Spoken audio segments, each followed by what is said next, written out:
Welcome to this week's lecture about the modern state. This lecture focuses on basically two topics, clarifying some definitions and the four characteristics that make up the modern state. So oftentimes you've probably heard terms like state, regime, government, nation used to describe seemingly the same things. And in popular culture and even perhaps in the news, they seem to be used interchangeably. But in comparative politics, these actually mean distinct things, and these are different concepts and entities. So the state is basically what is ruled. That's the focus of this module, is the state. A regime is how a state is ruled, and we're going to be talking about regimes next week. And a government, or what we call in the US an administration, is who is ruling the state. So just to clarify and give you some examples, right? This is a map of the United Nations member states. So these are all of the countries that are members of the United Nations that are essentially states, right? The UN is made up of member states, which we can basically call countries. So states are countries. A regime is how the state is ruled. Now there's many different ways to think about how states might be ruled. In a few weeks, we're going to learn about the difference between a presidential, parliamentary, and semi-presidential democracy. But broadly, one main distinction is, are you a democracy or are you not, right? And this is a map from the Regimes of the World data, from a data collection project in Sweden called Varieties of Democracy. And this map characterizes countries according to four categories, right? Those that are in red do not have any multi-party elections for the executive at all, whether they're free or fair or not. There's just no multi-party elections for the executive. The ones that are in orange do have multi-party elections for the executive, but they're not free and fair, which means that either certain groups of people aren't allowed to vote, or certain political parties are prevented from running for office. Usually ones that are pretty popular, as dictators would not want the popular parties to run for office, right? And then you have two types of democracy: electoral democracy, where you have free and fair elections and a peaceful turnover of leadership, and liberal democracies that have those two elements, plus they additionally protect political and civil rights and have checks and balances. So when we're talking about a regime, we're talking about the way in which a state is ruled. And then finally, or close to finally, is a government. A government is basically who is in charge, right? So who do we associate with the leader of the state? In a few weeks, we'll learn about the difference between the head of state and the head of government. But generally, you can think about the president, the prime minister, the chancellor of a country, right? These are all of the female heads of state from a couple of years ago, and I did not, in fact, miss some I couldn't include all of them on one slide. These were actually all of the female heads of state in, I believe, maybe 2021. And this is a map from 2023 of all the states who had female leaders. So we've got a bit of a ways to go when we're talking about representation in terms of men and women being heads of state. And then finally, a nation is a group of people who share a similar identity and who want to exercise self-government, right? So sometimes nations and states overlap when you have people who view themselves as being part of a nation, being the ones who are ruling the state, and sometimes you don't. So the example here is of Kurds. Kurds are an ethnic group who would like to have their own country, so they consider themselves to be a nation, but they don't have their own country. They are minorities in various countries throughout parts of the Middle East and North Africa. Yes, there is an autonomous region called Kurdistan in Iraq, but it's essentially like a federal unit, right? It's not its own state. Palestinians are also a people who consider themselves to be a nation who do not have their own state or country. All right, let's talk about the 4 characteristics of the modern state. So these are the 4. These are the ones that were mentioned in your reading. Some of them I think are pretty self-explanatory, but I'll still show you some slides for all of them. And these are ideal types, right?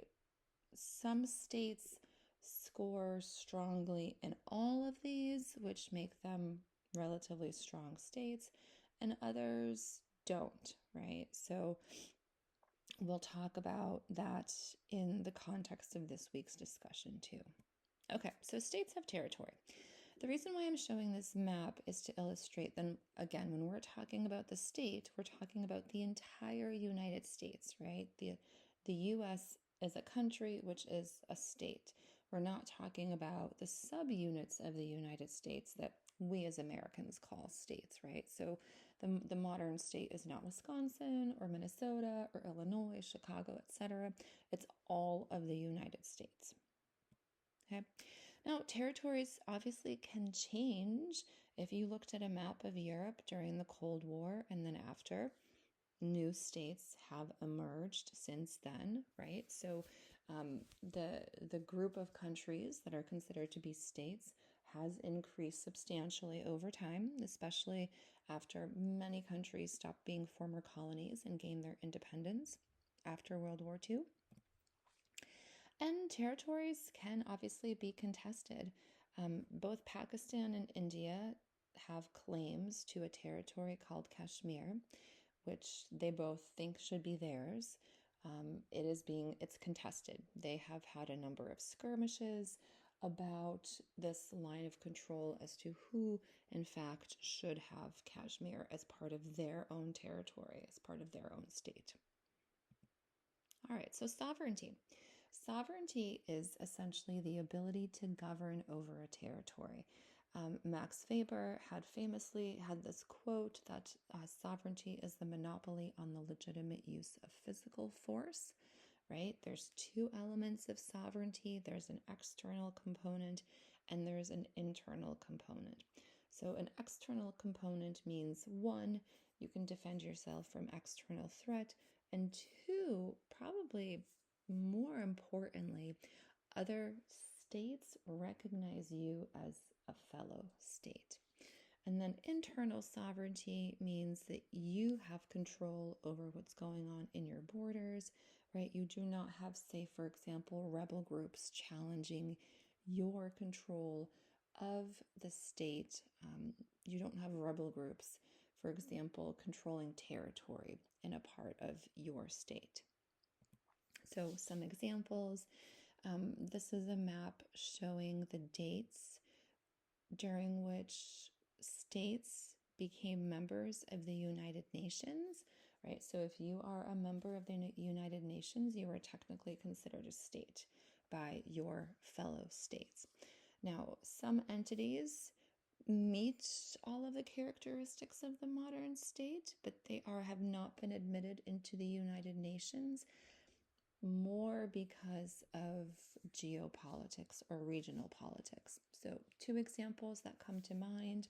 Taiwan is basically considered a state. It has all of the characteristics of the modern state, but it has not been admitted into the United Nations because China does not recognize it as an independent state. China believes it's part of its own territory, and so any attempts at Taiwan to join the United Nations to be considered a member state have been stopped by China.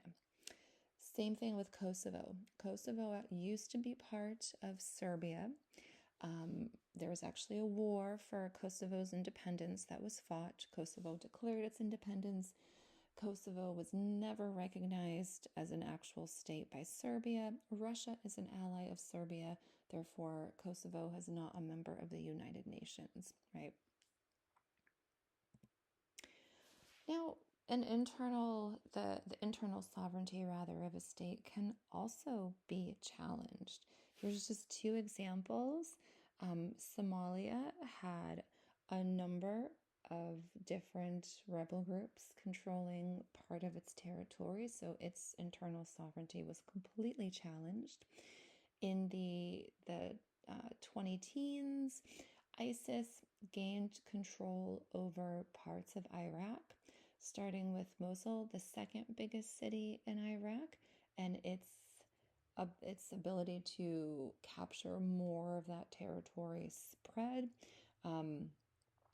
Also, in part, ISIS was able to reconstitute itself after it had been defeated in the Sunni uprising in the early 2000s after the US invaded Iraq, because Syria was going through a civil war and Syria lost its internal sovereignty.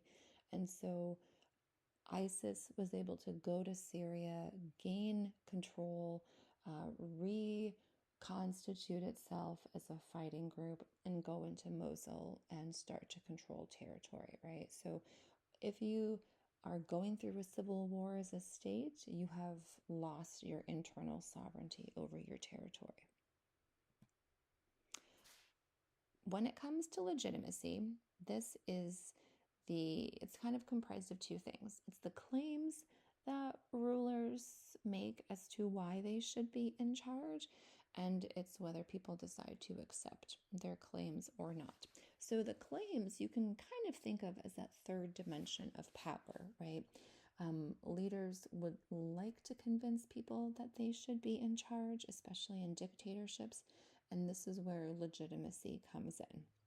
Now, there's three different types. There's traditional, right? You can think about legitimacy from like queens and kings. There's charismatic, having to do with like, are you just a popular leader? And there's rational legal, dealing with have you come to power through essentially free and fair elections, right? So democracies obviously rely on rational legal legitimacy, but you can have, and probably this is, who gets elected in presidential elections would be a charismatic leader as well. All right, and just here's some examples to illustrate the different types of legitimacy. Mahatma Gandhi had charismatic legitimacy. He was considered to be a very charismatic leader. The Crown Prince of Saudi Arabia has traditional legitimacy through the absolute monarchy of Saudi Arabia. Tribal leaders in Afghanistan also had traditional legitimacy.